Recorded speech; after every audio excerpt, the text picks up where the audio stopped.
దేవుని యొక్క వాక్యాన్ని మనం ధ్యానం చేద్దాం. దేవుడు మన జీవితంలో ఎన్నో మేలు, ఎన్నో గొప్ప కార్యాలు మన పట్ల జరిగించి ఉన్నాడు. ఈ రాత్రికాల సమయంలో దేవుడు మనకు ఇచ్చాడు. ఆశీర్వాదకరంగా, దీవెనకరంగా ప్రభు మనకిచ్చాడు. దాన్ని బట్టి సమస్త మహిమ, ఘనత, ప్రభావములు దేవునికే చెల్లును గాక. ఆమేన్. ప్రియ దేవుని బిడ్డలారా, మత్తయి సువార్త 17వ అధ్యాయము. మత్తయి సువార్త 17వ అధ్యాయము 17వ అధ్యాయము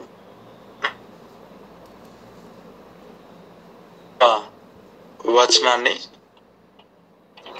నేను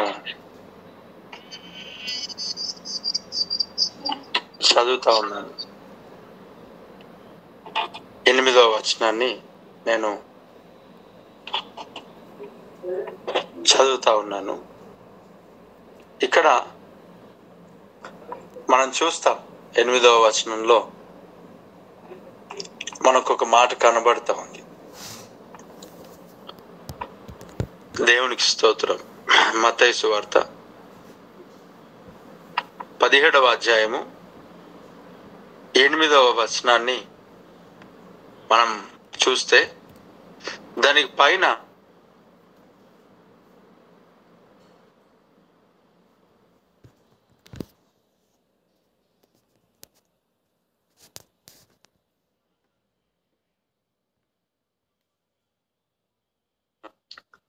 యాకోబును తన సహోదరుడైన యోహానును వెంట పెట్టుకొని ఎత్తైన కొండ మీదికి ఏకాంతముగా వెళ్ళాడు. దేని కొరకు అని అంటే రూపాంతరమును పొందుటకంట. రూపాంతరమును పొందుటకు, రూపాంతరపు అనుభవంలోనికి దేవుడు రూపాంతరపు అనుభవంలోనికి రూపాంతరపు అనుభవంలోనికి వెళ్ళాడు. ఇక్కడ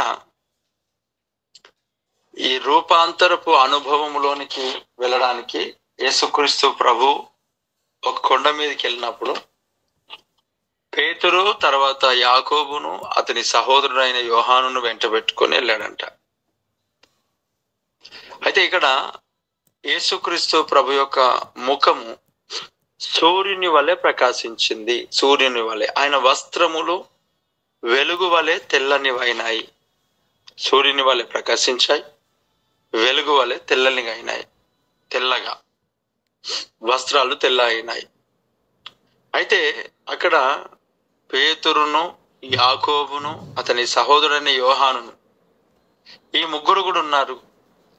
ఈ ముగ్గురు యేసుక్రీస్తు ప్రభును చూసినప్పుడు అక్కడ యేసు ప్రభును వారు చూసినప్పుడు అక్కడ మోషే కనబడ్డాడంట, ఏలియా కనబడ్డాడంట. ఆ మోషే, ఏలియా ఇద్దరు కనబడి యేసుక్రీస్తు ప్రభుతో మాట్లాడుతున్నారంట. యేసుక్రీస్తు ప్రభుతో ముచ్చటిస్తా ఉన్నారు. యేసుక్రీస్తు ప్రభుతో మాట్లాడుతున్నాడు. మోషేయు ఏలియాయు ఇద్దరు కూడా వారికి కనబడి మాట్లాడుతున్నారు. ఇప్పుడు వారికి కనబడి మాట్లాడుతున్నప్పుడు పేతురు ఏం చేశాడు? ప్రభా, మనం ఇక్కడ ఉంటే మంచిది, నీకు ఇష్టమైతే ఇక్కడ నీకొకటియు, మోషేకు ఒకటియు, ఏలియాకు ఒకటియు 3 పర్ణశాలలు కట్టుదునని యేసు ప్రభుతో చెప్పారు. యేసు ప్రభుతో చెప్పినప్పుడు ఆయన ఇంకనూ మాట్లాడుతుంటుండగా ఒక ప్రకాశమైన మేఘము వారిని కమ్ముకున్నదంట. ఇదిగో ఈయన నా ప్రియ కుమారుడు, ఈయన యందు నేను ఆనందిస్తున్నాను అని ఈ మాట వినడాన్ని ఒక మాట మేఘంలో నుండి ఒక గొప్ప శబ్దముతో పుట్టిందంట. శిష్యులు ఈ మాట విని వారు బోర్ల పడి మిక్కిలి భయపడ్డారంట. యేసు వారి యొద్దకు వచ్చి వారిని ముట్టి లెండి, భయపడకుడి అని చెప్పారు. ఇప్పుడు ఈ రూపాంతరపు అనుభవంలోనికి యేసు ప్రభువు వెళ్ళినప్పుడు అక్కడ శిష్యులు యేసు ప్రభువును కాకుండా మోషేని చూశారు, అలాగే ఏలియాని చూశారు. మోషేని చూడడం జరిగింది, ఏలియాని చూడడం జరిగింది. చూడడంలో తప్పేం లేదు, కనబడటంలో తప్పేం లేదు, రెస్పెక్ట్ ఇవ్వడంలో తప్పేం లేదు. కనిపించడం అంటే కనిపిస్తారు. ఇప్పుడు దేవుడు కనబడడు, దేవుని సేవకులు కనబడతారు. కనబడంలో తప్పు లేదు, ఎందుకంటే దేవుని పని జరగాలంటే సేవకులు కనబడాలి. సేవకులు క్యాలెండర్లలో, పోస్టర్స్లలో, వీడియోస్లలో, అలాగే అనేక సోషల్ మీడియా ప్లాట్ఫామ్స్లో దైవ సేవకులు రూపం, ఫోటో అన్ని కనబడుతూ ఉంటాయి. దాంట్లో పనిని బట్టి, అవసరతను బట్టి కనబడంలో తప్పేం లేదు. అయితే ఇక్కడ మోషే కనబడ్డారంట, ఏలియా కనబడ్డారంట. ఎప్పుడైతే వీరిద్దరు కనిపించినప్పుడు ఆ ఒక పేతురు ఆ శిష్యులు అంటున్నారు, ప్రభా నువ్వు ఇక్కడ ఉంటే మంచిది, నీకొకటి, ఏలియాకొకటి, లేక మోషేకొకటి, మోషేకొకటి, ఏలియాకొకటి పర్ణశాల కడతాం. చూడండి, ఇక్కడ పర్ణశాల కట్టాలని ఆలోచన, ఒక మందిరం నిర్మించాలని ఆలోచన, ఒక గూడును కట్టాలనే ఒక ఆలోచన ఎవరికి? శిష్యులకి. ఎందుకు?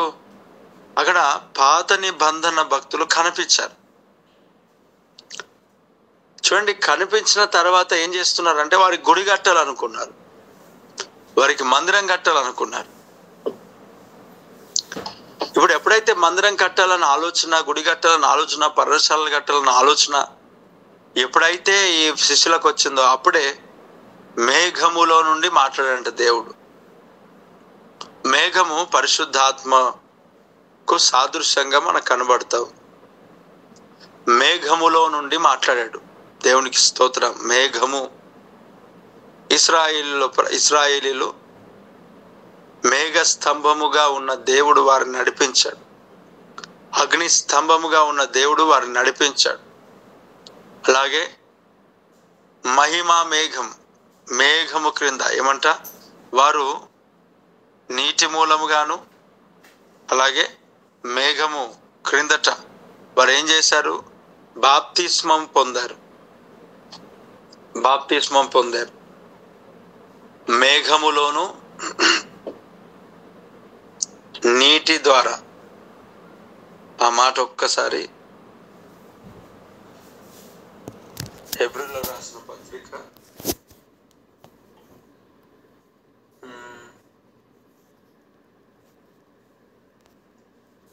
1 నిమిషం.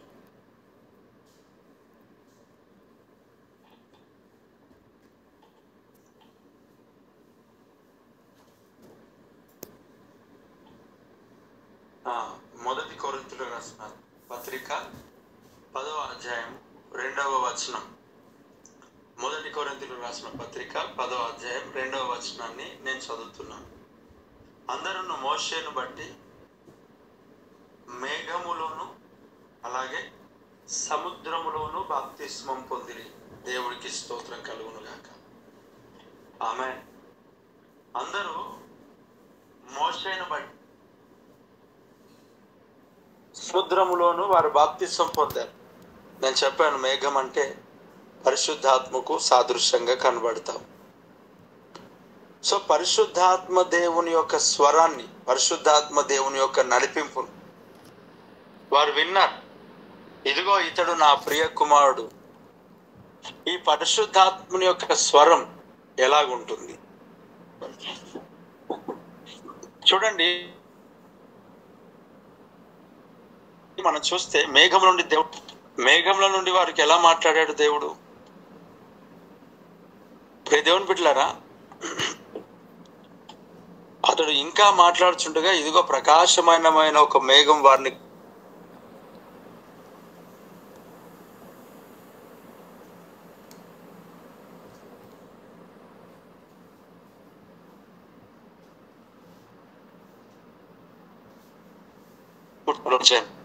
మేఘముల నుండి పరిశుద్ధాత్మ ద్వారా దేవుని వాక్కు అనేది, దేవుని మాటలు అనేటివి వినబడ్డాయి.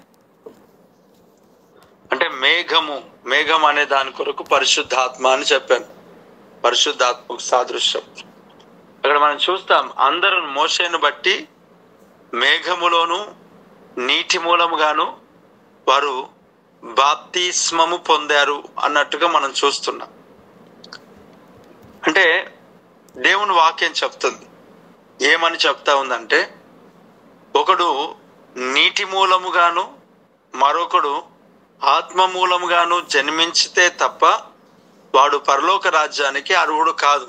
యోహాను సువార్త 3వ అధ్యాయంలో మనకు ఆ మాట కనిపిస్తా ఉంది. అక్కడ ముసలితనమందు నేను ఎలా ఏమంటా, ఒకడు కొత్తగా జన్మిస్తే తప్ప వాడు పరలోక రాజ్యానికి చేరడు అని ఏదైతే ఉన్నాడో, అక్కడ యోహాను సువార్త 3 మరి ఎంత ఉందో అది చూడండి. అంటే నికోదేము గురించిన మాట అది. ఈ నికోదేము యొక్క జీవితంలో అక్కడ చెప్తున్నాడు, ఒకడు నీటి మూలంగాను ఒకడు ఆత్మ మూలముగాను జన్మించితే తప్ప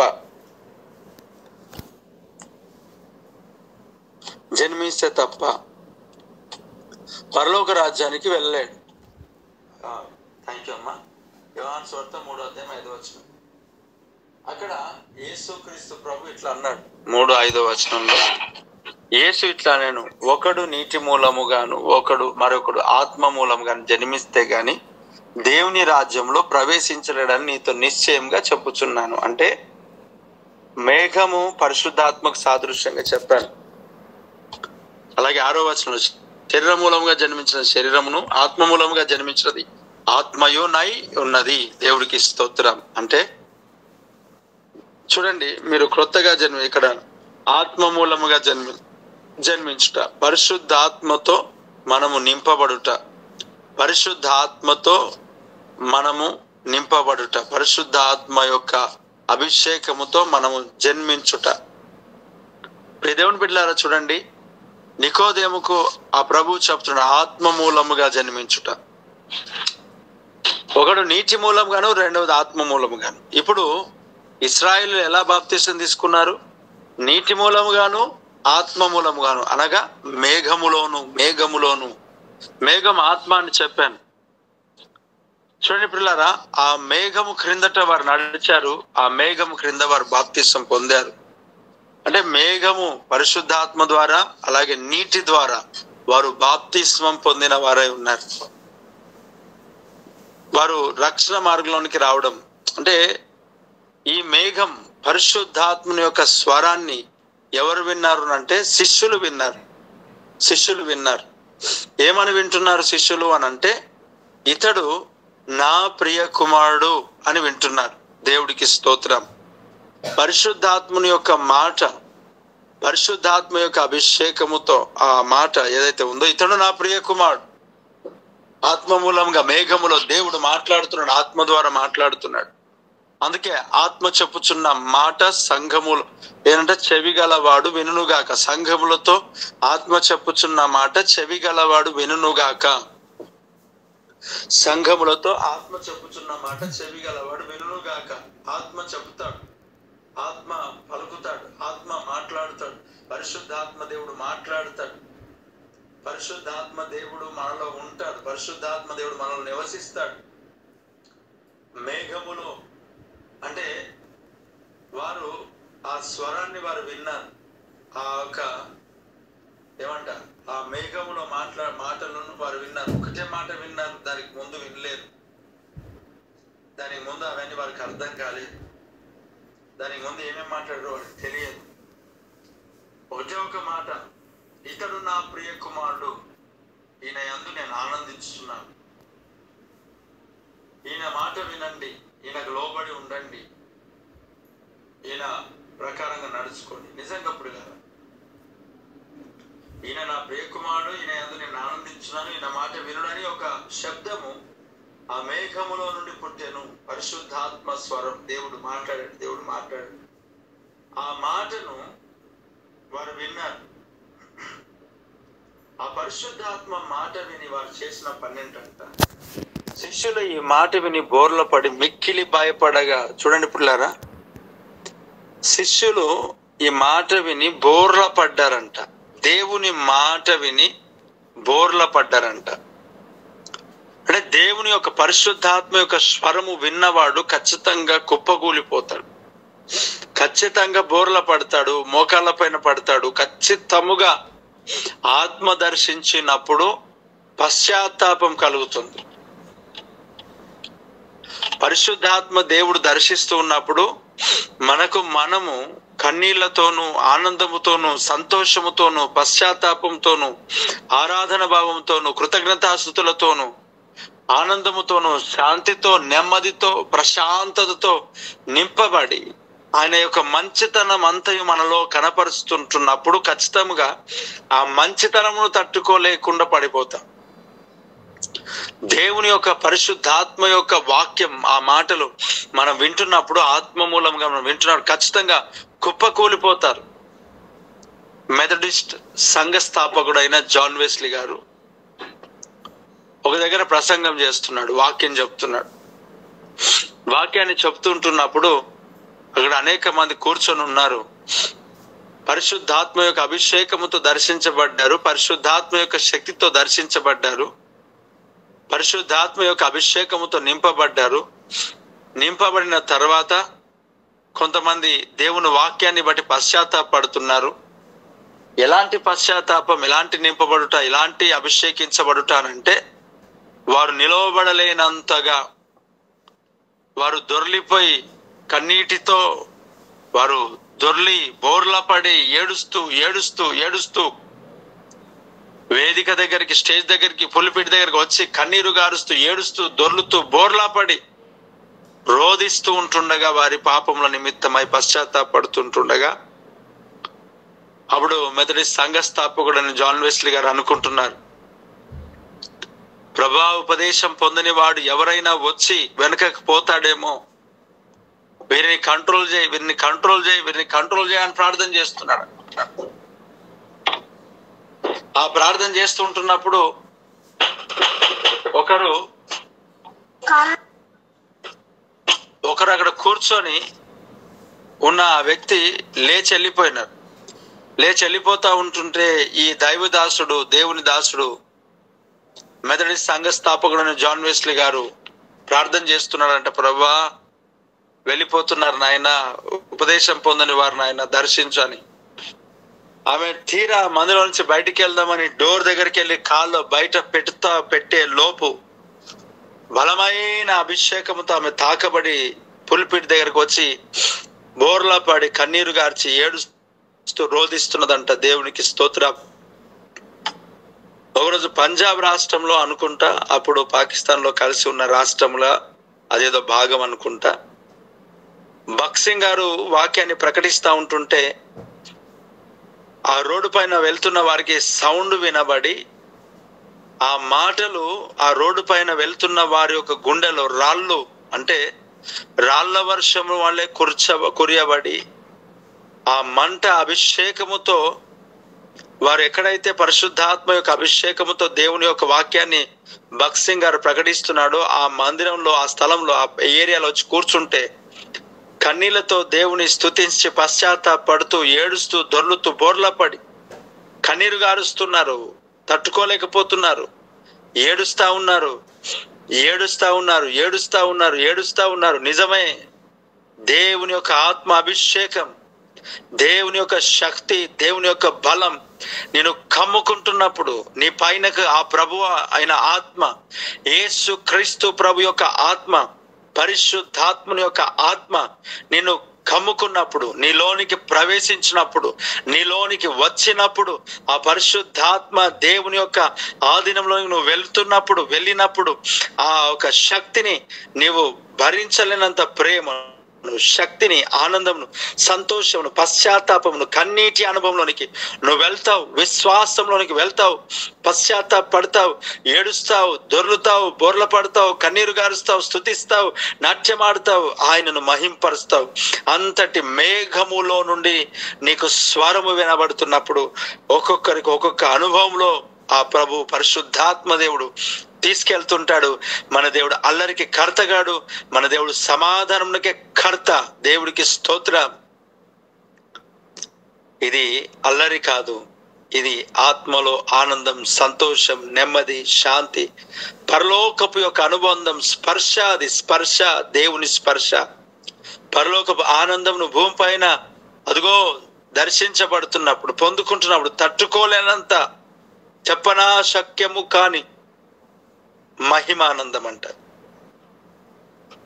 దేవుడికి స్తోత్రం. హల్లెలూయా. ప్రియ దేవుని బిడ్డలారా, మేఘములో దేవుడు మాట్లాడాడు, పరిశుద్ధాత్మతో దేవుడు మాట్లాడాడు. చూడండి, అక్కడ ఎవరున్నా కూడా పరిశుద్ధాత్మ దేవుడే మాట్లాడుతాడు. ఎవరు హైలైట్ కావాలంటే పరిశుద్ధాత్మ దేవుడే కావాలి, అనగా దేవుడే, యేసు ప్రభువే కావాలా. తండ్రి, కుమార, పరిశుద్ధాత్మ, త్రియేక దేవుడు. యేసు ప్రభువే హైలైట్ అవ్వాలా, యేసు ప్రభువే సెంటర్ ఆఫ్ అట్రాక్షన్ గా ఉండాలా. 5 కేజీల కేక్ కాదు, 10 కేజీల కేక్ కాదు, 100 కేజీల కేక్ కాదు, మన వస్త్రధారణ కాదు, మన రూపురేఖలు కాదు, మన మేకప్లు కాదు. యేసు ప్రభువే కేంద్రముగా ఉండాలి.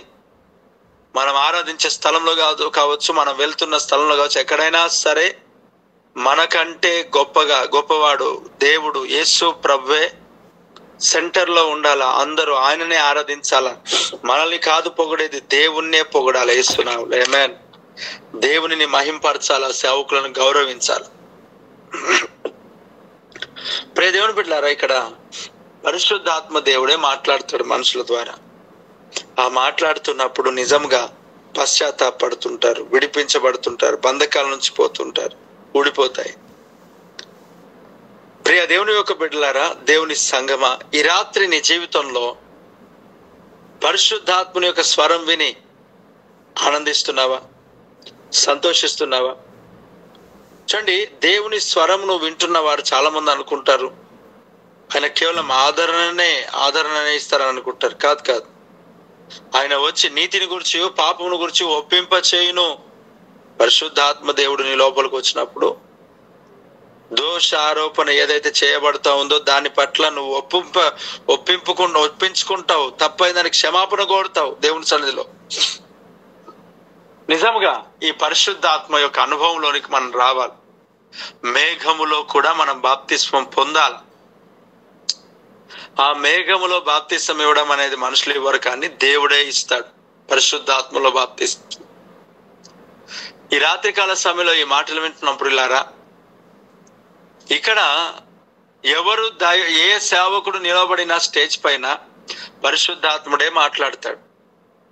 అనగా దేవుని పైన ఆధారపడిన వారు, శ్రేష్టమైన వర్తమానాలన్నీ పరిశుద్ధాత్మ దేవుడే మాట్లాడతాడు. అలాగే పరిశుద్ధాత్మ దేవుడే ఆ స్వరాన్ని అభిషేకించి, వాక్యాన్ని అభిషేక వాక్కుగా రిలీజ్ చేసేది పరిశుద్ధాత్మ దేవుడే. దేవుని ఆత్మ దైవ సేవకులను, అనగా నిజమైన దైవ సేవకులను దేవుడు వాడుకోకపోతే వాడబడలేరు. దేవుని సేవకులు వాడబడుతున్నారంటే పరిశుద్ధాత్మ సహాయంతోనే. ఈరోజు పరిశుద్ధాత్మ దేవుడే ఆదరణ, నెమ్మదిని, శాంతిని, సమాధానం, విశ్వాసమును, అభిషేకమును ఇచ్చేవాడై ఉన్నాడు. నీవు పరిశుద్ధాత్మ పైన ఆధారపడి ఉండు. దేవుని ఆత్మ ఎక్కడుండో అక్కడ స్వాతంత్రం ఉంటుంది. దేవుని ఆత్మ ఎక్కడుండో అక్కడ నెమ్మది ఉంటుంది, శాంతి ఉంటుంది. అంటే చుట్టుపక్కల నెమ్మది ఉండకపోయినా మనకు నెమ్మది ఉంటుంది. ఐగుప్తులో చీకటి ఉన్నంత కానీ గోషానులో వెలుగున్నదంట. దేవుడికి స్తోత్రం. చూడండి, దేవుని ఆత్మ ద్వారా మాట్లాడతాడు. చాలా మంది జీవితాల్లో వారు వాక్యం చెప్పిన తర్వాత, అలాగే ప్రవచనాలు చెప్పిన తర్వాత, నేను ఎవరినైనా కంట్రోల్ చేయగలుగుతా బ్రదర్ అని అంటారు. అంటే ఎలా కంట్రోల్ చేస్తావు నువ్వు అంటే, ప్రవచనాలు చెప్పి అంటారు. ప్రవచనాలు చెప్పి కంట్రోల్ చేస్తారంట. నాకు ఎవరైనా లోబడాల్సిందే. ఎలా బ్రదర్ అంటే, నేను ప్రవచనాలు ఏం లేదు, వాళ్ళకు ఉన్నది చెప్పినామంటే వారి లోబడతారు. మనుషులు స్వార్థ ప్రియులు, వారి మహిమ కొరకు వరాలను వాడుకుంటున్నారు. వారి పేరు ప్రఖ్యాతుల కొరకు వరములను వాడుకుంటున్నారు. దేవుని మహిమ కొరకు వాడట్లే. నూతన ఆత్మలు ప్రభు సంఘానికి, దేవుని సన్నిధికి, దేవుని రాజ్యంకు సిద్ధపడాలని వరములు వాడుకోవట్లే. తర్వాత ప్రధానికి నేను నేను నేను నేను అనే అహంకారంతో, అహంభావంతో, పేరు సంపాదించుకోవాలన్న ఆలోచనలతో ప్రతి దానికి నేనే నేనే నేనే నేనే అని మాట్లాడుతూ ఉంటారు. నిజంగా ఇక్కడ పరిశుద్ధాత్మ దేవుడు కార్యం జరిగించాలి. అలాగే సంఘంలో ప్రియులారా, అనేక మంది జీవితాల్లో పరిశుద్ధాత్మ దేవుడు మాట్లాడుతుంటుంటే పశ్చాత్తాపడతారు. పరిశుద్ధాత్మ ఒక దైవ సేవకుని ద్వారా మాట్లాడగలడు. పరిశుద్ధాత్మ దేవుడు పరిస్థితులతో అనేక రకాలుగా మాట్లాడతాడు. పశ్చాత్తాపడాల.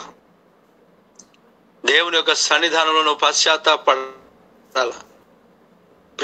పరిశుద్ధాత్మ దేవుడు మాట్లాడుతుంటే ఆ ఫెలిక్స్, అగ్రిప్పరాజు వాళ్ళందరూ కూడా హృదయంలో పొడవబడ్డారంట, హృదయంలో నొచ్చుకున్నారంట.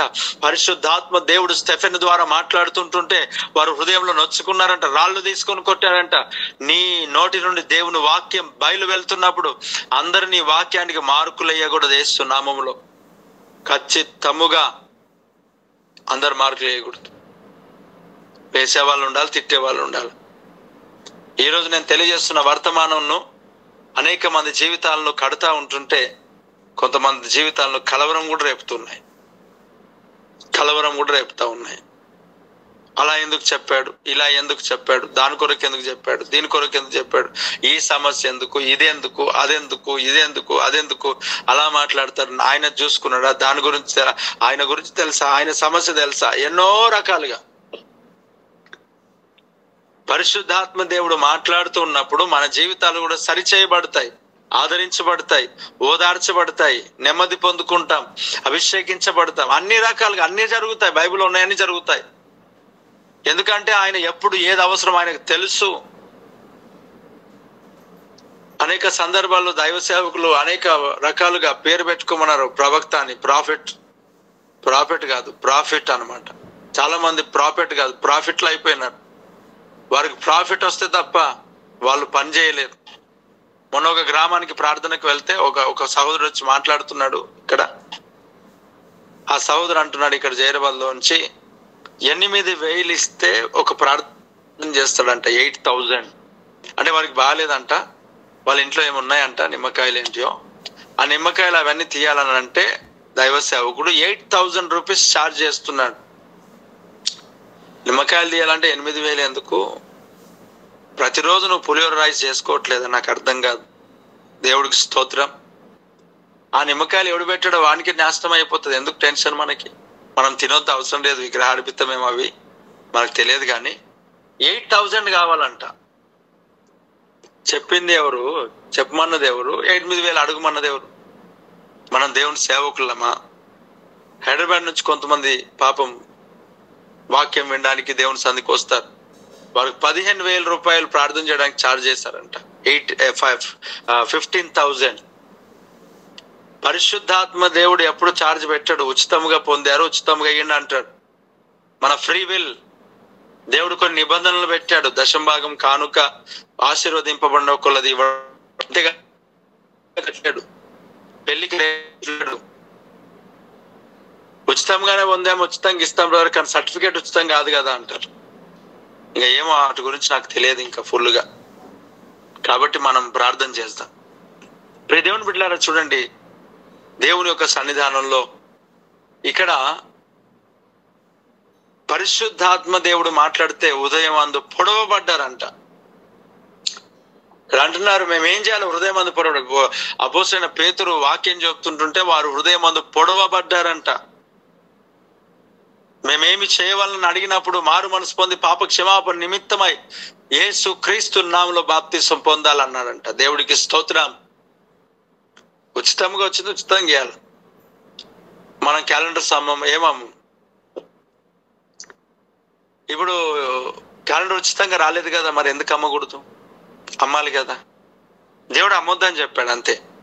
నా మందిరము సమస్త అన్ని జనులకు ప్రార్థన మందిరం అనబడును, వ్యాపార మందిరం కాదది. అంటే వాళ్ళ ఆత్మీయ జీవితానికి అభివృద్ధిలోనికి నడిపించడం కొరకే మనం వీటిని ఏర్పాటు చేస్తాం కనుక అమ్మడంలో తప్పులేదు. ఇప్పుడు యేసుక్రీస్తు ప్రభు రూకలు మార్చేవాడిని, ఆ మేకలను గురువులను అన్నింటిని పారుదోలినాడు కదా, అక్కడ అవి కూడా అవి ఎందుకొరకు తెలుసా? యేసు ప్రభుకు అనగా దేవునికి బలు అర్పించడానికేనే అవి ఉన్నాయి అక్కడ. కానుక రూకలు మార్చుకొని అక్కడ వేయడానికి కానుక కూడా అంతే దాని కొరకు. కానీ అక్కడ పెట్టలేడు దేవుడు, దానికి అవకాశం ఇవ్వట్లే. అలాగని చెప్పి ఎక్కడ ఏ మందిరంలో బుక్ స్టాల్ అమ్ముతున్నారని చెప్పి అదంతా పూర్తిగా అబద్ధబోధన అనుకోవడానికి లేదు. అలాగని చెప్పి మెయిన్ వాక్యాన్ని మనం వినకుండా కొంతమంది దైవజనులకు వ్యతిరేకంగా తిరిగి వాక్యం పైన తిరుగుబాటు చేయడం అది కరెక్ట్ అయింది కాదు. వాక్యం వినాలా, చాయ్ పత్తి పక్కకు పడేయాలా, టీ తాగాల, టీ పౌడర్ పడేయాలా, ఎప్పుడైనా సరే గుర్తుపెట్టుకోవాలా. టీ పౌడర్తో పాటు తాగామనుకోండి ఇంకా అయిపోయింది మన పరిస్థితి. తాగకూడదు అంతే, ఏమైపోదు. కానీ దేవుడికి స్తోత్రం. చూడండి ప్రియులారా, ఇక్కడ ఎంతో శ్రేష్టమైన విషయాలను మనకు కనబడుతూ ఉన్నాయి. అక్కడ పరిశుద్ధాత్మ ద్వారా మాట్లాడాడు. మేఘములో పరిశుద్ధాత్మ దేవుడు మాట్లాడాడు. ఈ మాట్లాడినప్పుడు వాళ్ళు బోర్లా పడిపోయినారంట, తట్టుకోలేకపోయినారంట. అంటే చూడండి, ఇప్పుడు ఏం మాట్లాడుతుంటారంటే దయ్యం అయితే వెనకకు పడిపోతుంది, దేవుడు అయితే ముందుకు పడతారు. ఏం మాటలో ఏమో నాకు అర్థం కాదు కదా. దయాలు అయితే వెనకాల పడిపోతాయి, దేవుడు అయితే ముందుకు పడతారు. మరి ఈ సందర్భం చూపిస్తారేమో. తర్వాత దానియేలు చూపించినప్పుడు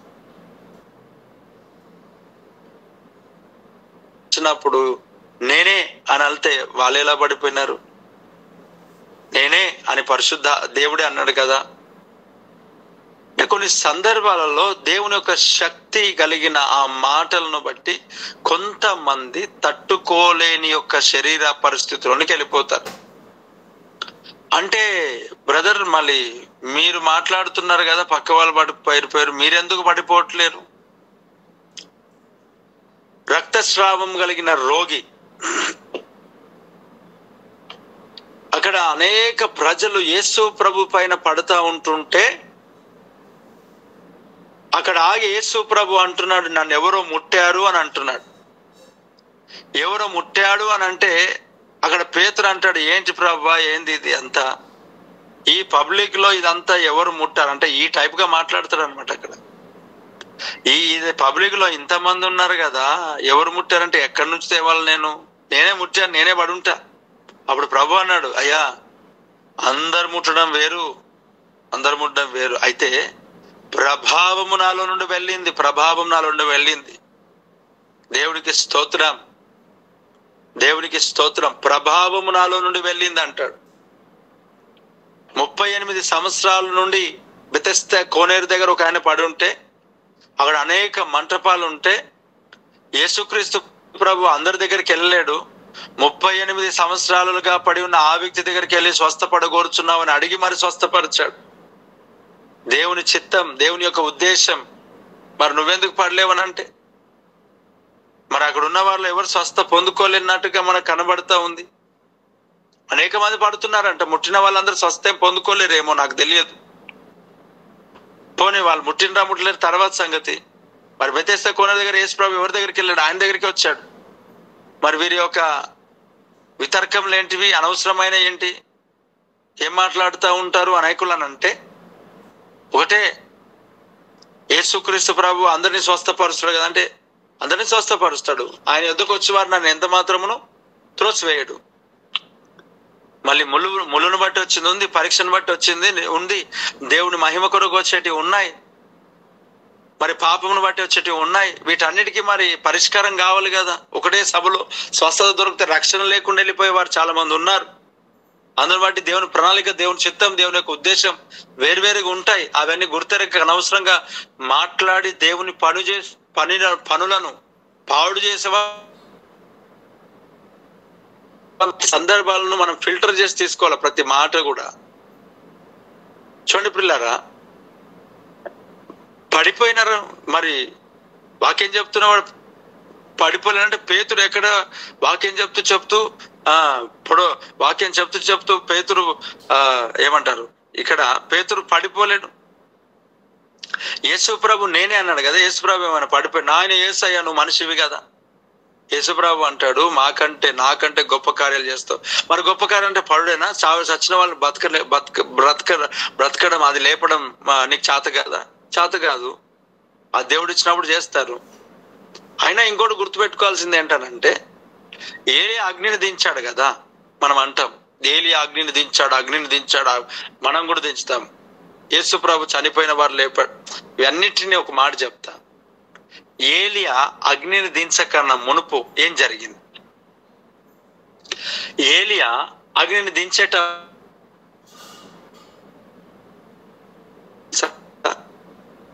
ఏలియా చేసిన ప్రార్థన, ప్రభువా నువ్వు నాతో చెప్పావు కదా, సెలవిచ్చావు కదా అని మాట్లాడుతున్నాడు. అంటే దేవుడు చెప్పినట్టుగా వెళ్ళి ప్రార్థన చేసిన, అందుకే అగ్ని దిగింది. దేవుడు చెప్తే వెళ్ళాలా, దేవుడు తెలియజేస్తే చేయాలా. మరి దేవుడు తెలియజేయట్లేడు కదా ఒక వ్యక్తిని లేపమని. ఇంకా నాకు అట్లా ఊరికే టార్చర్ పెడితే నేను అంటే నువ్వు చచ్చిపో నీకు లేపుతా అంట, అంతే. ఎందుకు అలా మాట్లాడుతా అంటే, ఇంకా లేపినా లేపకపోయినా చూడటం లేడు కదా. దేవుడికి స్తోత్రం. ఒకళ్ళు నాకంటే చెప్తున్నా ఈ మాట, నాకు అనలేరు ఎవరు. ఒకళ్ళు అంటే నువ్వు చచ్చిపో నీకు లేపుతా అంట. అలా చచ్చిపోయారంటే దేవునికి స్తోత్రం. ఇంకేముంది, వాళ్ళు పరలోకం కాదు నరకానికే. నేను కూడా దేవుని లెక్క చెప్తా. ప్రభా నీ గురించి ఊకే విసిగిస్తున్నారు, ఏం చేయలేను. ఆ మాట అన్నాను. లేపడమైనా లేపకపోవడమైనా నీ చేతులు ఉంది కదా, నా చేతులు ఏముంది. చాలా మందికి స్వస్థ ప్రార్థన చేశాం, చాలా మంది బాగయ్యారు. చాలా మందికి స్వస్థ ప్రార్థన చేశాను, చాలా మంది బాగా కాకుండా కూడా ఉన్నారు.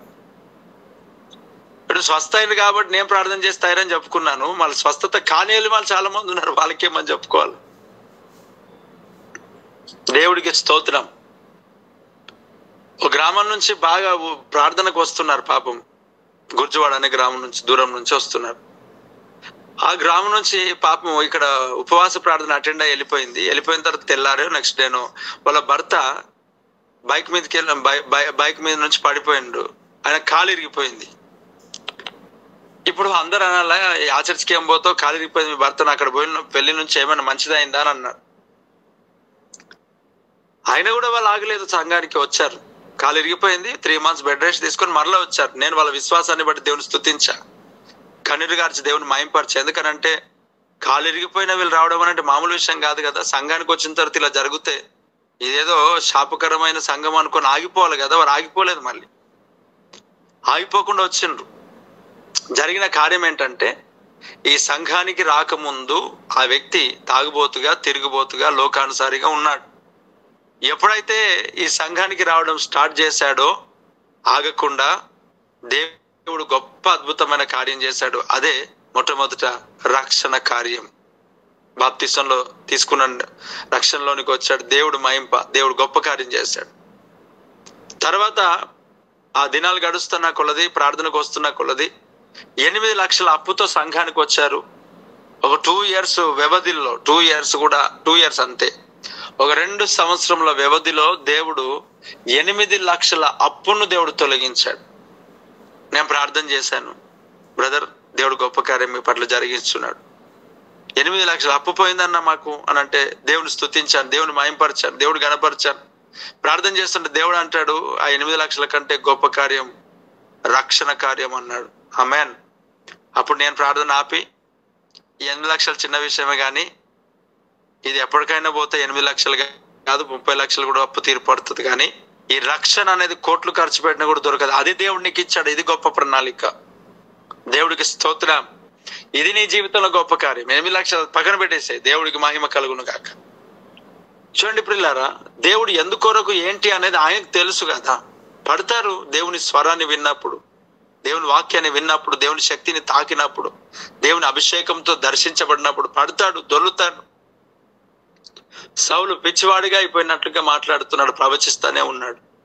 దావీదు ప్రవచిస్తానే ఉన్నాడు. దేవునికి స్తోత్రం. మరేంటది? దురాత్మ పట్టిన వాడు పడ్డాడు, దొర్లాడు, వెళ్ళిపోతా ఉన్నాడు, దొర్లుతానే ఉన్నాడు. మరి పేతురుకు, యోహానుకు వీళ్ళకేం దురాత్మ పట్టింది? దురాత్మ కాదు కదా. దేవుని స్వరము వినగానే బోర్లా పడిపోయినారంట, శక్తి లేక పడిపోయినారంట. దానియేలుకు దేవుని శక్తి దర్శించబడినప్పుడు, దేవుడితో మాట్లాడినప్పుడు శక్తి లేకుండా పడిపోయినట్టంట. ముట్టి బలపరిచి లేపాడు. మరి దురాత్మ ఉంటేనే పడిపోతారా? దేవుని మాట తాకితే పడిపోరా? ఇప్పుడు చూస్తున్నాం కదా. చూడండి పిల్లారా, పరిశుద్ధాత్మ యొక్క స్వరం అలా ఉంటది, దేవుని యొక్క శక్తి. అంటే నేను కూడా దేవుని శక్తితో నింపబడ్డా, మళ్ళీ నేను ఎందుకు పడిపోవట్లే? ఏమో మనకేం తెలుసు. దేవుడు అందరికి ఒకటి ఎక్స్పీరియన్స్ నడిపించలేదు కదా. మోషేను పిలిచిన పిలుపు వేరు, అహరోనును పిలిచిన పిలుపు వేరు, మిరియామును పిలిచిన పిలుపు వేరు. పిలుపులు వేరైనా, అనగా పనులు వేరైనా, పని మాత్రం ఒకటే. విశ్వదాభిరామ అనల్లా. ఇప్పుడు దేవుడికి స్తోత్రం. పనులు వేరైనా పని ఒకటే. అంటే అర్థం ఏంటంటే వారి ఒక పనులు వేరు వేరు. ఒకటి యాజకుని పని, ఒకటి నాయకుని పని, ఒకటి ప్రవక్త పని, ఇట్లా ఉన్నాయి. పని ఒకటి. ఏంటి? వీళ్ళందరూ చేసేది దేవుని రాకడ కొరకే సిద్ధపాటు. అదనమాట. దేవుడికి స్తోత్రం. చూడండి పిల్లారా, ఈరోజు దేవుడు ఇలాగ మాట్లాడుతున్నాడు. నీకు దేవుడు జ్ఞానాన్ని ఇస్తున్నాడు. ఇదొక అద్భుతం. ఈరోజు నీ జీవితం ఖచ్చితంగా ఆశీర్వదించబడింది. ఇంకా ఎందుకంటే గలిబిలి గందరగోళ పరిస్థితిలో ఉండే బోధ అనేది ఈ కాలంలో మనం ఎక్కువగా వింటున్నాం. ఎటు పడితే అటు వెళ్ళిపోతూ ఉన్నారు. చాలా సందర్భాల్లో మీ సంఘంలో అనౌన్స్మెంట్ చేయాలంటే నాకు చేయడానికి మనసు ఒప్పదు. వాళ్ళ మీటింగ్స్ ఉన్నాయి, వెళ్ళానని చెప్పలేను. నేను ఎందుకు చెప్పలేను అంటే, చెప్పే సమయంలో చెప్తా. ఖచ్చితంగా దేవుడు ప్రేరేపిస్తాడు. నేనేం స్వార్థప్రియుని కాదు. మనుషులు ఎదగాలి, దేవుడు అక్కడి కొరకు సిద్ధపడాల. చెప్పలేను. ఎందుకు చెప్పడానికి ఇబ్బందిగా అనిపిస్తుంది అని అంటే, వచ్చిన వారు దేవుని ఆత్మతో కాక వారి సొంత ఆలోచనలతో బోధించే వాళ్ళు కూడా ఉన్నారు. ఇప్పుడు ఈ సంఘంలో కొంతమంది ప్రార్థన చేస్తే పడిపోతారు, దొర్లుతారు, దయాల పట్టణాలు పడతారు, అద్భుతాలతో పరిశుద్ధాత్మ నింపబడతారు, భాషలతో మాట్లాడతారు. నేను ఎక్కడైనా మీటింగ్ అనౌన్స్ చేశాను, పంపించాను, పోయినాడు. అక్కడికి వెళ్ళిన తర్వాత వీళ్ళు కూర్చున్నది ఏం వింటారు? యేసు ప్రభుని గురించి వింటే సంతోషం, అభిషేకం గురించి వింటే సంతోషం, ప్రభు రాకడ కొరకు వింటే సంతోషం, మారు మనసు కొరకు వింటే సంతోషం. ఇవన్నీ కాకుండా ఒకడు అక్కడ నిలబడి విసురుతాడండి. ఏం విసురుతాడో తెలియదు, ధన్నుమని పడిపోతాడు. మన దేవుడు పడగొట్టడానికి రాలేదు, నిలబెట్టడానికి వచ్చాడు అని ఇంకా అయిపోయింది. ఎందుకు నేను పంపించాలి? ఎందుకు చెప్పాలి అంటే అన్ని వినకూడదనే చెప్తా. పరిశుద్ధాత్మ దేవుడు ప్రేరేపించేదే చెప్తా. అది విను, బలపడు. యూట్యూబ్లో అందరూ వస్తున్నారు, అందరూ వినొద్దు. ఓకే, ఎప్పుడు వినాలా? నీ జీవితంలో పాము అనేది ఒకటి అడ్డుకొచ్చినప్పుడు కర్ర కానీ రాయి కానీ ఉంటేనే కదా నువ్వు చంపేది. అవి రెండు లేనప్పుడు నువ్వు పారిపోవాలి. కాబట్టి అన్ని బోధలు వినాల్సిన పరిస్థితి ఎప్పుడైతే నీ జీవితంలో వస్తుందో అప్పుడు నువ్వు గుర్తెరగాల. అన్ని విన్నా నేను దేవునిలో స్థిరంగా నిలబడతానన్న కాన్ఫిడెన్స్ నీలో ఉండాలా. నీ దేవుని సేవకులు అలాగున నేను సిద్ధపరిచేవారై ఉండాలా. దేవునికి స్తోత్రం. నేను అలాగలా కట్టడానికి నేను ఇష్టపడుతున్నా. దేవునికి మహిమ కలుగును గాక. దేవునికి స్తోత్రం. ఎటు వెళ్ళినా, ఎటు విన్నా, ఏ మాటలు విన్నా గలిబిలి గందరగోళం లేకుండా దేవుడు నాకు ఇచ్చింది ఇది స్థిరమైనది, నిలబడాలి, ముందుకు సాగాలి. ఎవరి మాటలు పట్టించుకోకుండా, డిస్టర్బెన్స్ అవ్వకుండా ముందుకు సాగుట కట్టడానికి దేవుడు నాకు కృపనిస్తున్నాడు అని నేను నమ్ముతున్నాను. దీన్ని బట్టి దేవుని నేను మహింపరుస్తున్నాను. అతిశయమును బట్టి నేను చెప్పట్లేదు, కృపను బట్టి నేను ఈ మాట చెబుతున్నా. దేవుని యొక్క మహాకృపకై దేవునికి స్తోత్రం కలుగును గాక. ఆమేన్. దేవుని బిడ్డ పరిశుద్ధాత్మ ద్వారా మాట్లాడితే అలా జరిగింది. తర్వాత యేసుప్రభు ముట్టి లేపాడు. మళ్ళీ నిజంగా పరిశుద్ధాత్మ మాట్లాడినప్పుడు వినాలి ఖచ్చితంగా. మరి వాళ్ళ నాలెడ్జ్తో మాట్లాడితే ఎట్లా? ఇప్పుడు చూడండి, ఇంతగా మీకు అన్ని రకాలుగా ఏంటి అన్ని చెప్తా ఉన్నాను. అలా ఇలా ఒకవేళ పడగొట్టడానికి దేవుడు రాలేడు, నిలబెట్టడానికి వచ్చాడు, ఇలా విభేదిస్తే అదేం పరలోక రాజ్యముకు వెళ్లకుండా ఏమి అడ్డు ఏం కాదు. అవి నార్మల్, అవన్నీ వేస్ట్, అవన్నీ చిన్న చిన్నవి. కాబట్టి అది పెద్ద సమస్య ఏం కాదు. అదేం అబద్ధ బోధగా, అది అవగాహన లేని బోధ. అవగాహన లేని బోధ ఉంది, అబద్ధ బోధ కూడా ఉంది. అవగాహన లేని బోధలతో మాట్లాడుతున్నారా, అబద్ధ బోధతో మాట్లాడుతున్నారా, దాన్ని కూడా గ్రహించాలి, మనం తెలుసుకోవాలి. శ్రేష్టమైన వర్తమానంను ఈ రాత్రి మీరు వింటున్నారని నేను భావిస్తున్నా, నేను దేవుని స్తుతిస్తున్నా, నేను దీన్ని బట్టి దేవుని మహింపరుస్తున్నా. నాకింత జ్ఞానం లేదు మీకు చెప్పేంత. నేను వాక్యం చెప్పే సమయం వచ్చేంత వరకు నోరు తెరిచి మాట్లాడి గ్రీటింగ్స్ ఇచ్చేంత వరకు నేను అనుకుంటాను వీళ్ళందరూ నాకు చెప్పే స్థితిలో ఉన్నాను అనుకుంటా. వాక్యం స్టార్ట్ చేసిన తర్వాత నాకు అనిపిస్తుంది మీకు అసలు వాక్యమే తెలియదు అనిపిస్తుంది, నాకే తెలుసు అనిపిస్తుంది. మరలా ఆమె అన్న తర్వాత అనిపిస్తుంది నేను అందరికీ నాకేం తెలియదు అనిపిస్తుంది. అంటే కారణం ఏంటనంటే వాక్యం స్టార్ట్ చేసింది, నడిపించింది పరిశుద్ధాత్మ దేవుడు, నేర్పించాలని చెప్తా. ఆమెనంటే నేర్చుకుంటా, దేవుడికి స్తోత్రం. ఆమెను అనలేదంటే నేర్పిస్తా. స్టార్ట్ చేసినామంటే నేర్పించుటకే. ఆమెనంటే నా గురించి నాకు తెలియదు, ఇంకేం తెలియదు, నాకు రాదు. నేను ఇది కూడా హెచ్చించుకోవడానికి చెప్పట్లేదు, ఖచ్చితంగా విని బాగుపడడానికి చెప్తున్నా. దేవుని వాక్యం చెప్తాది అధికారముతో బోధించమంటది, భయంతో కాదు, అధికారముతో అధికారముతో అధికారముతో. దేవుడికి స్తోత్రం, దేవునికి మహిమ కలుగును గాక. చూడండి పిల్లారా, ఇక్కడ మన జీవితంలో జలలు పెట్టినారు కదా నానా విధ అన్ని రకాల దేవుడు ఒక్కడే. దేవుడికి స్తోత్రం, దేవునికి మహిమ. నిజంగా దేవునిని మనం నమ్మాలి, దేవుని సన్నిధికి వెళ్ళాలి, పరిశుద్ధాత్మ దేవుని గురించి మాట్లాడాను. ఎందుకు ఇలా నేను మాట్లాడుతున్నాను, ఎందుకు ఇలా నేను చెప్తున్నాను అయితే గుర్తుపెట్టుకోవాలా. 8వ వచనం దగ్గరకు వచ్చేసరికి ఆ 7వ వచనంలో వారిని వద్దకు వెళ్ళి ముట్టి లెండి భయపడొద్దని చెప్పాడు. 8వ వచనం దగ్గరకు వచ్చేసరికి వారు కనులెత్తి చూడగా యేసు తప్ప ఎవరును వారికి కనబడలేదు అని అంట. దేవుడికి స్తోత్రం. యేసు తప్ప ఎవరును వారికి కనబడలేదు. ఎప్పుడైతే పరిశుద్ధాత్మ దేవుడు మాట్లాడాడో అక్కడ మోషే లేడు, ఏలియా లేడు, ఇంకా పర్ణశాల మందిరాలు కూడా లేవు. పరిశుద్ధాత్మ మాట్లాడినప్పుడు దేవుడే ఉంటాడు, యేసు ప్రభువే ఉంటాడు. పరిశుద్ధాత్మ మాట్లాడినప్పుడు యేసు క్రీస్తు ప్రభువే సెంటర్ లో ఉంటాడు. యేసు క్రీస్తు ప్రభును గురించే మాట్లాడతారు, యేసు క్రీస్తు ప్రభును గురించే మహిమ పరుస్తారు. యేసు క్రీస్తు ప్రభువే ఉండాలి ఎక్కడైనా. దేవునికి స్తోత్రం. దేవుడు తన సేవకులను వాడుకొని ప్రార్థన చేస్తే కార్యాలు జరిగిస్తాడు. కానీ అవి కూడా ఎవరు చేశారు? దేవుడే, యేసు ప్రభువే. చూడండి, కొన్ని సంఘాల్లో, కొన్ని ప్లేసెస్లలో, కొన్ని ప్రాంతాల్లో యేసు ప్రభును మరుగు చేశారు. అనగా యేసు క్రీస్తు ప్రభు అంటే ఎవరు? చూడండి పిల్లారా, యోహాను సువార్త 1వ అధ్యాయంలో మనం చూస్తే, మనం దాన్ని చదివితే, వచనాన్ని మనం చదివితే అక్కడ రాస్తున్నాడు. ఏమని రాస్తున్నాడు? ఆది యందు వాక్యం ఉండనంట, వాక్యమే దేవుడై ఉండనంట. వాక్యం ఉండనంట, ఆ వాక్యము దేవుని యొద్ద ఉండనంట, ఆ వాక్యమే దేవుడై ఉండనంట. 14వ వచనంలో అంటాడు ఆ వాక్యమే కృపా సత్య సంపూర్ణంగా మన మధ్యలో నివసించనంట, మన మధ్యలోనికి వచ్చాడంట. ఆ వాక్యమే ప్రభుని యేసు క్రీస్తు కదా. దేవుడికి స్తోత్రం. అంటే ఏమి లేదు అక్కడ, ఎవరు లేరు అక్కడ, వాక్యము లేదు. యేసు ప్రభు లేడనంటే వాక్యము లేడు. వారు కనులెత్తి చూడగా యేసు తప్ప మరి ఎవరును వారికి కనబడలేదు. మరి కనులెత్తి చూస్తే ఎవరు కనబడతారు? Candle light service. ఎవరు కనబడతారు? దండలు. ఎవరు కనబడతారు?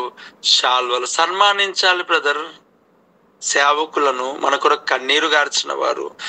అవును, సన్మానం అంటే ఏంటి? మదర్స్ డే రోజు సెల్ఫీ తీసుకొని హ్యాపీ మదర్స్ డే మమ్మీ ఉమ్మ అని పెట్టేస్తే అయిపోయిందా?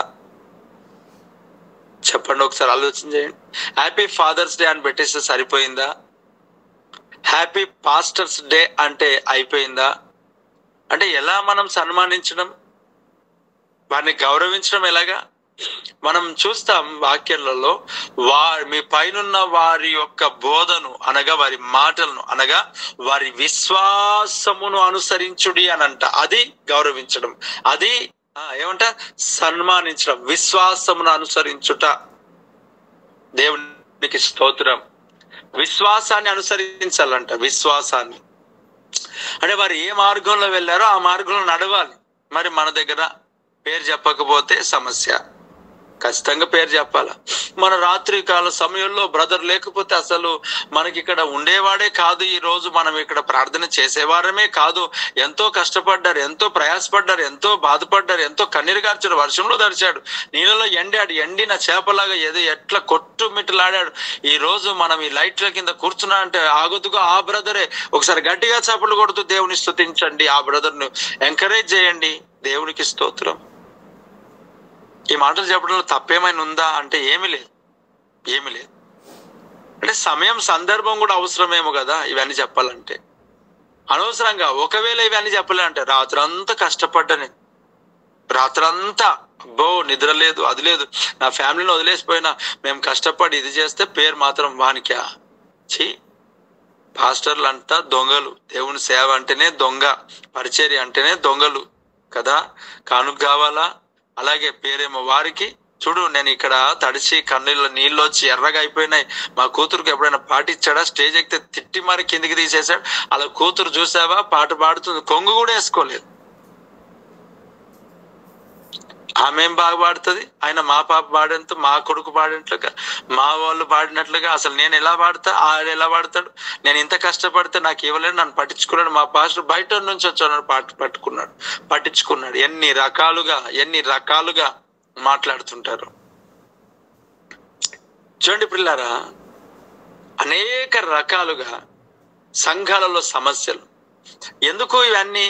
ఘనతను ఎందుకు చూస్తున్నాం అంటే ఇక్కడ హైలైట్ కావాలా, ఇక్కడ చెప్పాలా. నాకు అనిపించింది, నేను చాలా మందికి రక్షణలోనికి, బాప్తిస్మలోనికి దేవుడు నా ద్వారా నడిపించాడు.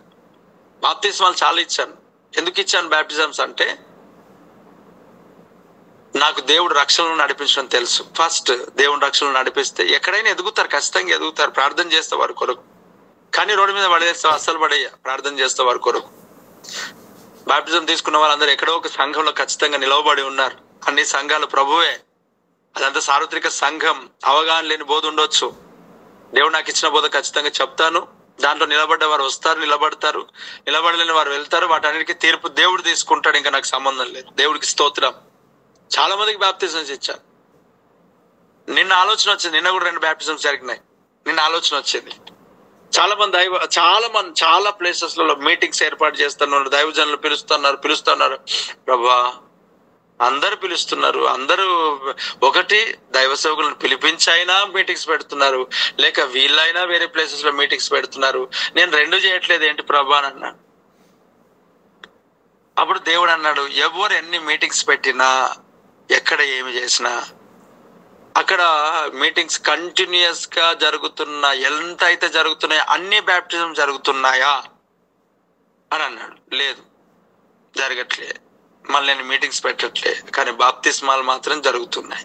దేవుడికి స్తోత్రం. కనబడతలేరేమో ప్రజలు, కానీ దేవుడు అవార్డు ఇస్తాడు, రివార్డు ఇస్తాడు. నువ్వు ఇంతమందిని నా కొరకు సంపాదించినావని బిరుదు. ఇదిగో బల నమ్మకమైన మంచి దాసుడా అనే ఒక మాట క్రీస్తు యొక్క నోటిలో నుండి న్యాయపీఠం ఎదుట నేను వినబోతున్నా. అంతే. దేవుడికి స్తోత్రం. నేను ఒక్కనే కాదు, మీలో చాలా మంది దేవుని పని కొరకు సీక్రెట్ గా సహకరిస్తున్న వారు ఉన్నారు కూడా.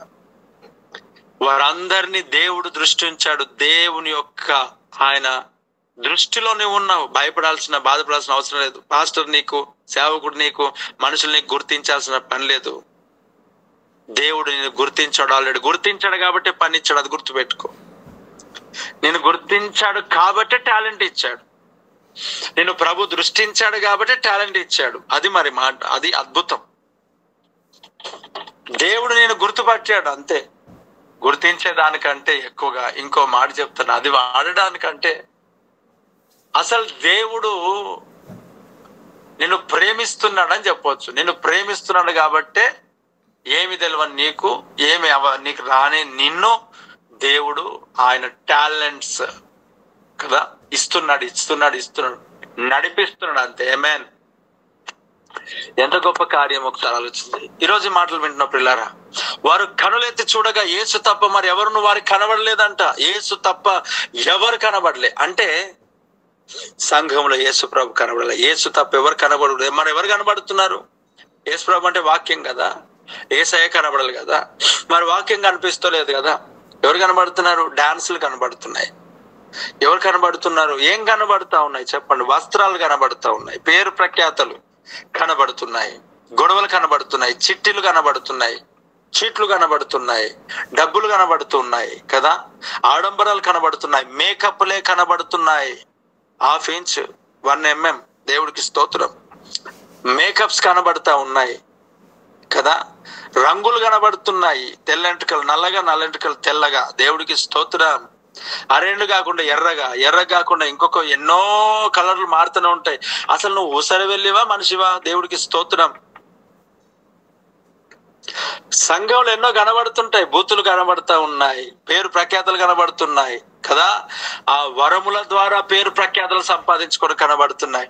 అక్కడ వారు కనులు తెచ్చి చూడగా యేసు తప్ప ఎవరు కనబడలేరంట. ఆడ మరుగైపోయినారు మోసే, ఏలియా పోయినరు అంతే. మందిరం నువ్వు దేవుని కట్టాలి, యేసు ప్రభుని కట్టాలి, సేవకులకు కాదు. సేవకులు దేవుని పరిచారకులు, ఎస్, పనివారై ఉన్నారు. దేవుడికి స్తోత్రం కలుగును గాక, దేవునికి మహిమ కలుగును గాక. ఈ రాత్రి పిల్లారా, నువ్వు దేవుని పైన అనుకో. నేను కూడా ఈరోజు ఒక పనికి వచ్చాను, తర్వాత ఈ పని అయిపోతుంది, ప్రభు పిలుస్తాడు నరులారా అని. మరి నీకు యాజకుడు, ప్రధాన యాజకుడు యేసు ప్రభు అయి ఉన్నాడు. ఎంతో మంది దైవ సేవకులు వస్తుంటారు పోతుంటారు, కానీ చూడండి, ఆ దేవాది దేవుడు తన సంఘమును విడిచిపెట్టిన వాడు కాదు, తన ప్రజలను విడిచిపెట్టిన వాడు కాదు, తన బిడ్డలను విడిచిపెట్టిన వాడు కాదు. దేవుడికి స్తోత్రం. మన కను దృష్టి యేసు ప్రభు పైన ఉండాల. అందుకే విశ్వాసం మన కర్త అయిన యేసు వైపు చూడంటాడు. వారు కనులెత్తి చూడగా యేసు తప్ప వారు ఎవరికి కనబడలే అంట. మరి ఇంకేం కనబడలే, ఇంకేం కనబడకూడదు. నీకు వాక్యమే కనబడాలా, యేసు ప్రభువే కనబడాలా. మనుషులు కనబడకూడదు, మనుషుల ఆలోచనలు కనబడకూడదు, మనుషుల మాటలు వినబడకూడదు, కనబడకూడదు. యేసు ప్రభువే కనబడాలి నీకు. నిందలు, అవమానాలు, తృణీకరింపబట్టి ఇవి కాదు నీకు కనబడాల్సింది. యేసు ప్రభు వాక్యమే కనబడాల, యేసయ్యనే కనబడాల. వారి మనుషుల మాటలు అవసరం లేదు. బాధ, తృణీకరణ నీకు కనబడకూడదు, నీకు అవసరం లేదు. నీ వాడినిగా చూడ్డానికి ఉన్నది. నీ కనులు తెరవబడి యేసు ప్రభువే కనబడాలా. పరిశుద్ధాత్మ మాట ఉన్నప్పుడు అది జరుగుతుంది. దేవుని స్థానమును ప్రభా మేము దొంగిలించకుండా మాకు సహాయం చేయి. యేసుక్రీస్తు ప్రభు ఒక స్థానమును నేను దొంగిలించకుండా సహాయం చేయి. నిన్ను మహిమపరచాలి ప్రభా. యోహాను చేసిన ప్రార్థన మాకు నేర్పించు దేవా. నీవు ఆయన హెచ్చవలసి ఉన్నది, నేను తగ్గవలసి ఉన్నదనే నా జీవితంలో, మా జీవితంలో అట్టి అభిషేకం మాకు దయచేయి. నిన్ను మహిమపరిచే కృప మాకు దయచేయి, నిన్ను చూపించే కృప మాకు దయచేయి. నీవు కనబడాలి, నీవు కనబడాలి. నీ సంఘం నువ్వు కనబడాలా, నీ వాక్యం కనబడాలా, నీ వాక్యం కనబడాలా. దేవుని సన్నిధిలో ఈ రాత్రి పిల్లారా, యేసు తప్ప వారికి ఎవరికి కనబడలేరు. ఎవరు కనబడలేరంటే ఇంకా అంటే అంత అద్భుతంగా చూడండి. వారు దేవునికి ఇచ్చే స్థానము మోషేకి ఏలియా కూడా ఇస్తుంటే ఒక్కసారిగా పరిశుద్ధాత్మ దేవుడు మాట్లాడాడు మేఘంలో నుండి. అయిపోయింది, మార్చేసుకున్నారు స్వభావాన్ని, హృదయాన్ని మార్చేసుకున్నారు. దేవునికి ఇచ్చే ఒక ప్లేస్ మరెవరికి దక్కకూడదు. యేసయ్యనే నా జీవితంలో దేవుడుగా, యాజకుడుగా, ప్రధాన యాజకుడుగా ఆయన్నే మనకున్నాడు, ఆయన్నే మనకున్నాడు. ధైర్యం తెచ్చుకో. యేసు తప్ప ఎవరు కనబడకూడదు, ఆయనే కనబడాలా, ఆయనే కనబడాలా. నిన్ను చూసినప్పుడు కూడా ఇతరులకు యేసే కనబడాలా. యేసు ప్రభువే లోకంలో కనబడాలా, సంఘంలో కనబడాలా. వాక్యమే కనబడాలా, వాక్యమే కనబడాలా. ఈరోజు ఈ మాటలు వింటున్నప్పుడు పిల్లరా, ఆడంబరాలు కాదు, అమ్ముకునేవి కాదు, గొర్రెలు, మేకలు లేక పావురాలు, రూకలు మార్చే పరిస్థితులు ఇవి కాదు కనబడాల్సింది. మందిరంలోనికి ఎంటర్ అవ్వగానే కొన్ని స్థలాల్లో ఏటీఎం కనబడతా ఉంటది. పాపం దూరం వెళ్ళి డౌన్లోడ్ చేసి డబ్బులు తీసుకొని వచ్చి కానుక వేయడానికి ఇబ్బంది అవుతుందని. కరెక్టే అది. అక్కడికక్కడ మనసు మారితే కొంతమంది కానుకలు వేస్తారు, కానీ క్షణిక మాత్రం ఉండు మనస్సుతో కానుకలు వేయకూడదని నా బాధ. ఎందుకంటే అక్కడ నేను ఏదో చెప్పినాం, లేకపోతే దైవ సేవకులు ఏదో చెప్పారు, ఆ మాటలు బట్టి విన్నారు, అక్కడ ఉన్నంతసేపు వేయాలనిపిస్తుంది. వేసిన తర్వాత ఇంటికి వెళ్ళిన తర్వాత ఉట్టిగా అన్నా వేసాను కదా అనుకుంటారు. అలా కాదు. ఒక ప్రణాళిక, సంఘానికి వచ్చేటప్పుడు నీ జేబు మందిరంలో కాదు సదరాల్సింది, ఇంటి దగ్గరనే. కవర్స్ తీసుకొని వెళ్ళాలా, ఎన్వలప్ కవర్స్ ఇంట్లో తీసుకొని వెళ్ళి ఇంటి దగ్గరనే సిద్ధపరచుకొని రావాలి. ఇంటి దగ్గరనే సిద్ధపరచుకొని వచ్చి, ప్రభా ఇది నా విత్తనం అని నీ బైబిల్లో పెట్టుకొని వాక్యం అయిపోయిన తర్వాత సేవకులు అడిగినా అడగకపోయినా, కానుకలు చెప్పినా చెప్పకపోయినా ఆ కానుక బాక్స్ లో ఆ విత్తనాలు వేసి వెళ్ళిపోవాలి. కానీ ఇక్కడ వచ్చిన తర్వాత జేబులు సదరొద్దు, సేవకులు వచ్చిన తర్వాత జేబులు సదరొద్దు. సడన్ గా సేవకులు ఇంటికి వస్తే అది వేరే విషయం. చెప్పి వచ్చారా సంఘానికి ఖచ్చితంగా ఫిక్స్ అయి వచ్చారా, జేబులు సదరకూడదు. దేవుడికి స్తోత్రం. జేబులు సదరకూడదు. ఈ రాత్రి పిల్లారా సిద్ధపాటు అనేది అవసరం కదా. యేసు తప్ప ఎవరు కనబడలేంట, వాక్యమే కనబడాలి, ఇంకోటి కనబడకూడదు. సంఘాల్లో విగ్రహారాధన కనబడుతుంది, విగ్రహారాధనలకు ధూపం కనబడుతూ ఉంది, ఆడంబరాలు కనబడుతూ ఉన్నాయి, గొడవలు కనబడుతున్నాయి, కొట్లాటలు కనబడుతున్నాయి, పోలీస్ పంచాయతీలు కనబడుతున్నాయి. సంఘములో ప్రార్థన లేదు. సంఘంలో యేసు తప్ప ఎవరు కనబడకూడదు, వాక్యమే కనబడాలి. సంఘంలో నువ్వు వెళ్తున్నా, నువ్వు నడుస్తున్న మార్గంలో ఎవరు చూపిస్తున్నావు, ఎవరు కనబడుతున్నది, యేసు ప్రభువే కనబడాలి నీ జీవితంలో. ఈ మాటలు మన జీవితంలో ఫలభరితంగా దేవుడు మార్చును గాక. ఆమేన్. మహోన్నతుడా, కృప కలిగిన తండ్రి, ఇక మీదట నీవే మా జీవితంలో వాక్యమే కనబడాలా, మేము వాక్యంనే చూపించాలా. వ్యర్థమైన ఆలోచనలు తలంపులని కొట్టివేయి. ఈ వాక్యం ప్రతి బిడ్డ జీవితంలో ఫలభరితంగా మార్చున్నాయి. శ్రేష్టమైన వర్తమానం మాతో మాట్లాడు. పరిశుద్ధాత్మ స్వరం గురించి అన్ని రకాలుగా మీరు ఎంతో శ్రేష్టమైన వర్తమానం మాతో మాట్లాడు. దాన్ని బట్టి స్తోత్రం. బలమైన దేవా, నిత్యుడు ఒక తండ్రి, నీకు స్తోత్రం. విన్న ప్రతి వాక్యాన్ని ప్రతి బిడ్డల జీవితంలో ఆశ్చర్యకరంగా మార్చినావు, ఫలభరితంగా మార్చి దీవించి మహిమ పొందుకోమని ఆస్వాదిస్తూ నన్ను వాడుకున్నందుకు నీకే మహిమ చెల్లిస్తూ కృతజ్ఞతాస్తుతులు యేసు నామములో మహిమపరుస్తూ అడుగుతున్నాం తండ్రి. Amen, amen. ఈ సమయం